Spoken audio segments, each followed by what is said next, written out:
À la découverte de soi, partie numéro 2. Donc, si tu ne sais pas ce dont nous sommes en train de parler, va regarder la partie 1 pour savoir avec précision. Donc, pour rappeler, je vous ai déjà parlé de 2 objectifs que je m'étais fixés pour l'année 2025. Donc, pour 2026, je m'étais fixé également des objectifs.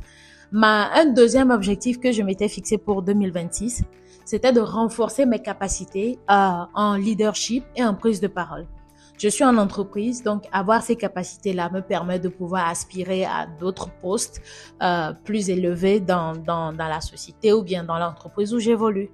Donc, si comme moi, tu t'es fixé des objectifs, c'est bien.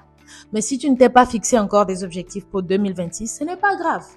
C'est d'habitude, on ne sait pas, par moment, on ne sait pas vraiment par où commencer, comment se dire, ok, qu'est-ce que je commence par quoi, je commence par où. C'est très simple. Si tu n'as pas des objectifs, ça ne veut pas dire que tu es moins intelligente, moins efficace, moins productive ou bien tu as un problème. Tu n'as aucun problème. Juste que tu ne sais pas vraiment comment t'y prendre. Donc, moi, je vais te donner une astuce. Pour pouvoir se fixer des objectifs, c'est très simple. Si tu es une femme, peu importe quel genre de femme tu es. Si tu es une étudiante, un entrepreneur, une businesswoman, tu es une femme au foyer avec des enfants, si tu es en entreprise, commence très simple. Commence par 3 objectifs. Mais sois précis et clair dans ces objectifs-là. Dis-toi que il faudra que tu puisses mesurer si tu as réussi à accomplir ou bien à atteindre ces objectifs ou pas. Il ne faut pas être vague parce que quand tu es trop vague aussi, bon, c'est pas très facile à pouvoir suivre. Mais quand tu es précis, un exemple, je veux louer un appartement et je veux pouvoir louer cet appartement avant mars et le meubler. Donc ça, c'est un objectif très clair.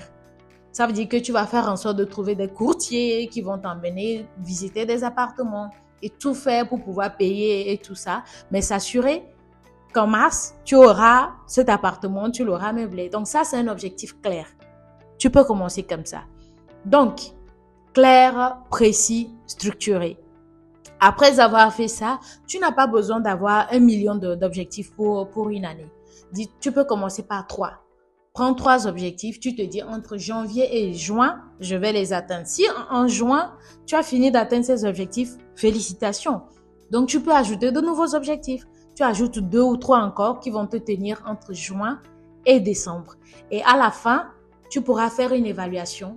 Tu pourras te dire, oh, ok, pour atteindre ces objectifs-là, voilà ce que j'ai fait. La stratégie, voilà ce que j'ai fait, voilà ce qui a marché, voilà ce qui n'a pas marché. Ça te permet aussi de pouvoir revoir ta stratégie de mise en œuvre de tes objectifs. Donc, fais ça comme ça et bon, moi, je serai là au cas où tu as besoin d'autres astuces. Et bien sûr, je ne suis pas toute seule à Fora Impact. Nous sommes nombreuses. Il y aura d'autres femmes qui viendront partager également d'autres astuces avec vous. Mais en attendant, moi, voilà l'astuce que j'ai pour se fixer des objectifs en 2020.